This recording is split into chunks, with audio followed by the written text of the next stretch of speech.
Salutations, bienvenue dans ce nouveau format de news donc, qui sera peut-être plus régulier que mes vidéos, hein, parce que c'est plus rapide à faire. Et donc entre les parutions de mes vidéos, il y aura sûrement des petits podcasts comme celui-ci, voilà, où je vous parlerai d'un peu tout et n'importe quoi. Et donc dans cet épisode, on va parler de l'avancement de la prochaine vidéo, de la nouvelle musique de Feldup, et puis de Dracula et de Backroom, pourquoi pas, voilà. C'est parti, bienvenue dans les news de la chaîne du moment, les news du moment. Je sais pas comment je l'appellerai, ce concept, voilà.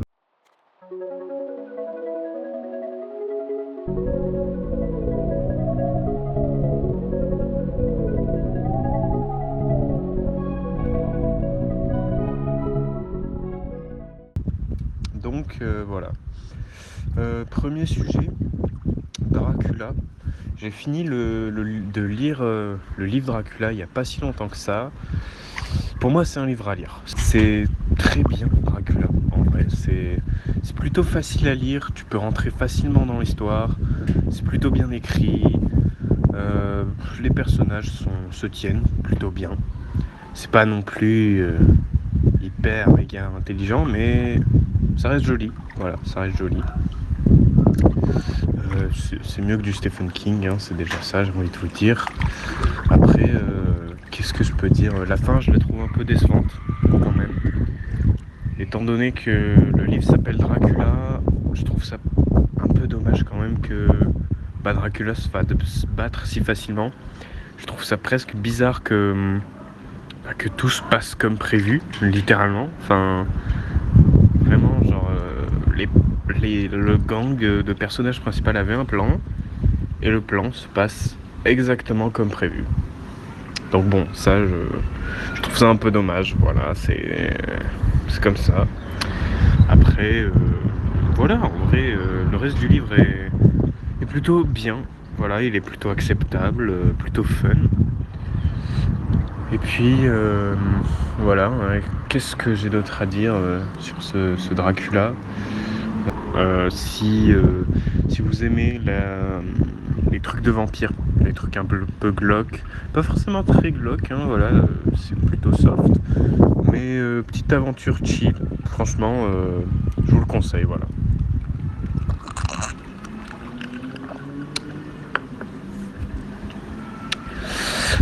Prochain sujet, Backroom.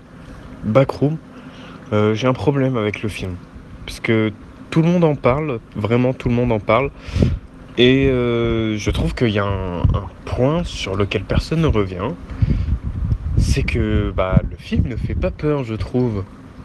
Disons que vraiment, je considère que les vidéos YouTube de Ken Pixel font plus peur que son film, et je trouve ça un peu dommage.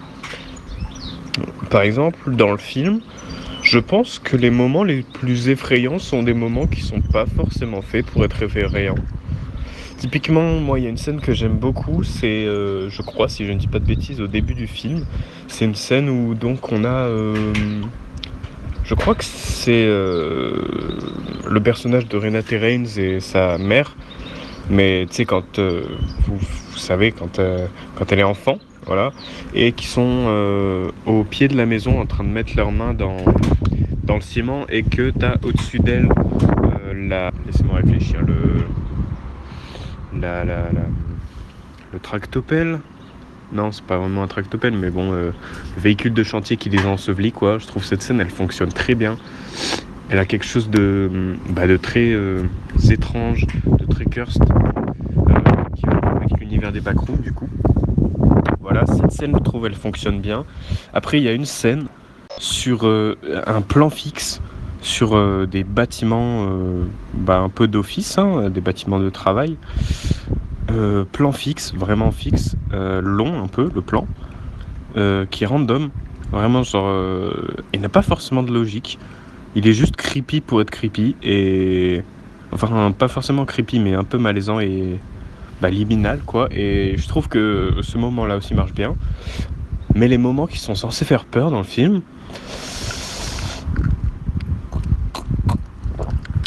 ils font pas peur. Typiquement, première scène du film, hein, voilà, scène d'introduction en fan footage à la Ken Pixel, tranquillement. Ça ne fait pas peur. Ça ne fait pas peur pour 2 raisons. Pour moi, l'introduction est trop abrupte. C'est vraiment genre... D'habitude, dans ces vidéos, on a quelque chose de lent au début.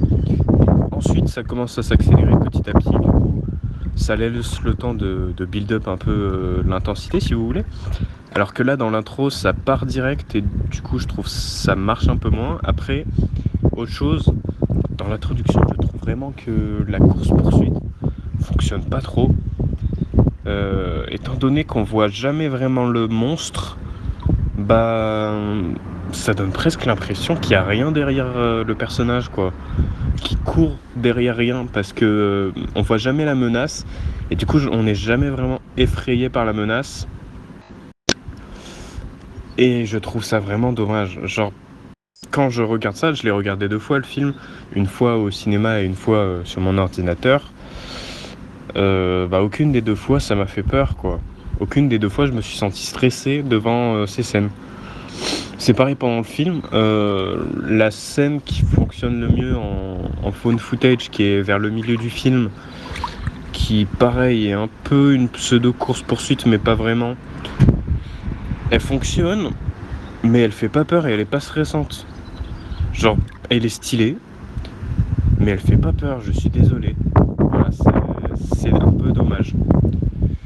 Pareil, la vraiment dernière course-poursuite du film entre le personnage de Renate Reigns et le capitaine Clark, voilà, des backrooms, ça, pareil, je trouve vraiment que ça fonctionne pas, à part le tout début de la course-poursuite où ils sont encore dans le décor de la scène du repas et que t'as donc Captain Clark qui va manger Clark, en tout cas ce qu'on suppose être Clark, parce qu'en vrai c'est un peu confus qui est qui, mais c'est une théorie, bref, c'est pas intéressant.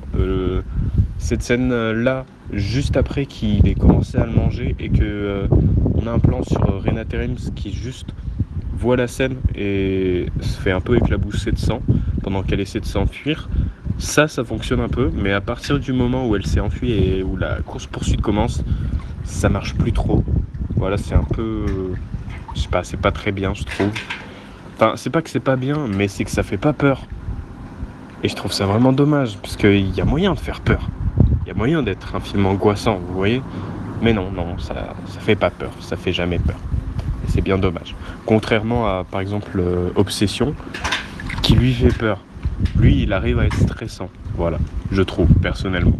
Il n'y a pas de course-poursuite d'Obsession, mais il arrive à être plus stressant et efficace, pour moi.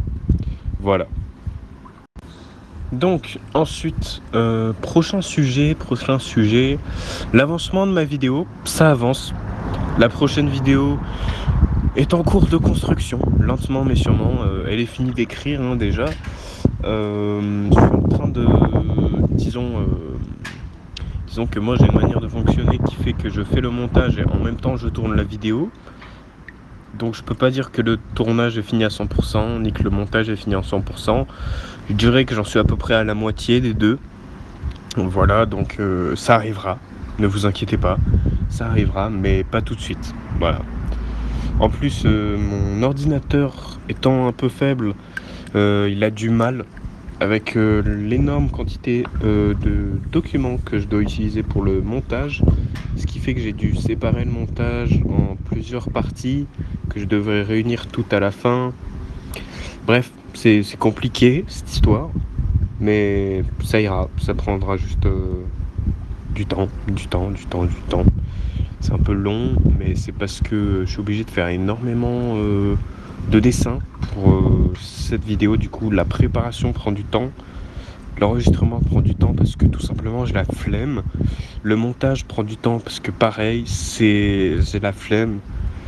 Croyez-moi, c'est long, c'est chiant. Voilà. Mais en plus pour un résultat qui est pas forcément incroyable, disons-nous-le. Je sais pas si ce sera de la qualité de ma vidéo sur Vania, qui pour moi et restera ma meilleure vidéo pour l'instant. Voilà. En termes d'humour, en tout cas, je trouve que Vania n'est pas égalable. Après, cette vidéo, logiquement, aura un ton légèrement plus sérieux. Le problème, c'est que j'ai l'impression que j'arrive pas forcément à super bien gérer le rythme. En tout cas, dans la première partie que j'ai finalisée là, je suis pas forcément super satisfait du rythme. Je verrai ce que je peux faire pour la deuxième. Je verrai si j'arrive à faire quelque chose de mieux. Je garantis rien. Mais voilà, sachez que la prochaine vidéo est en cours de construction, lentement mais sûrement. Et ensuite, voilà, donc le dernier sujet. Feldup. Feldup.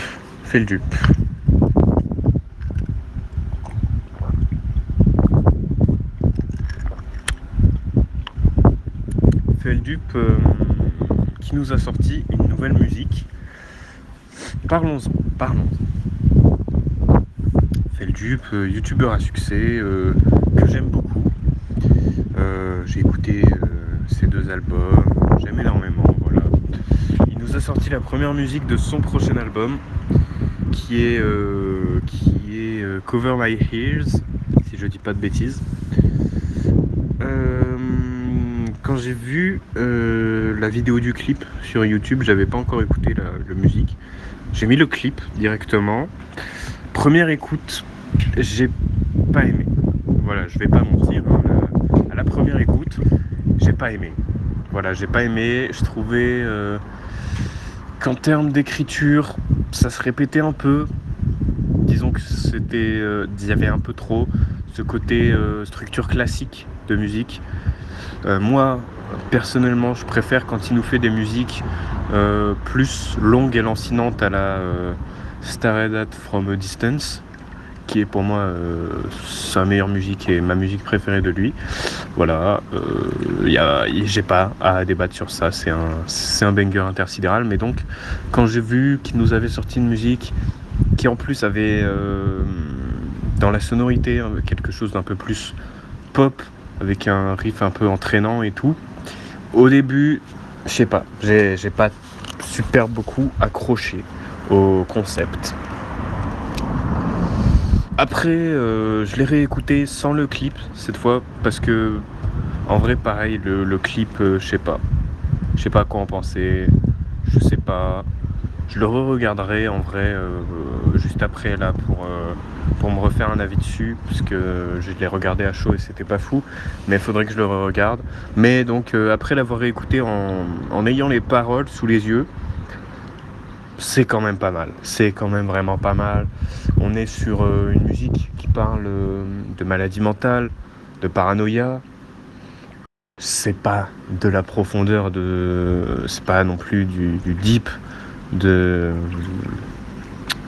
Stared At From a Distance, mais ça reste du Feldup dans le texte, ça reste vraiment pas mal. C'est fun à écouter, c'est très fun à écouter. J'ai hâte, ça annonce que du bon pour la suite de l'album. Et franchement, je crois en Feldup, voilà. Et puis, franchement, incroyable, hein, voilà. J'ai vraiment hâte de découvrir son prochain album. Et puis voilà, petit bonus, juste voilà, tant que j'y pense. Personne n'en parle, mais Théo Babac qui devait sortir son épisode 4, je crois, du Babac Show, si je ne m'abuse, il y a environ maintenant plus de 2 semaines. Voilà, qui nous a sorti un short il y a environ plus de 2 semaines pour nous dire que ça ne serait pas ce soir mais demain soir, étant donné qu'il se faisait tard. Voilà, il n'avait pas vraiment donné d'excuses, il a dit pour rigoler que son ordi a explosé. Du coup je sais pas quoi en penser. Disons que d'un côté je me dis qu'il y a une possibilité que son ordi ait vraiment explosé pour le coup, vu que ça fait déjà 2 semaines en fait. soit il nous refait le coup de son énorme pause qu'il avait fait après l'arc YouTube euh, YouTube Maxi, non pas YouTube Maxi, ça c'est l'ONLV, YouTube Praxil, voilà. Son arc où il avait fait tout un, tout un espèce, pas forcément d'ARG, mais de RP YouTube Praxil, bref, ceux qui ont la ref auront la ref.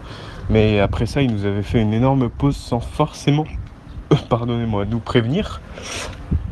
Et ouais, j'ai peur qu'il nous refasse un truc comme ça.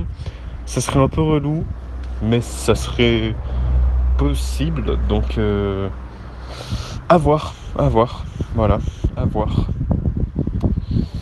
Écoutez, si l'émission vous a plu, n'hésitez pas à vous abonner, à regarder mes autres vidéos, à aller me rejoindre sur Letterboxd.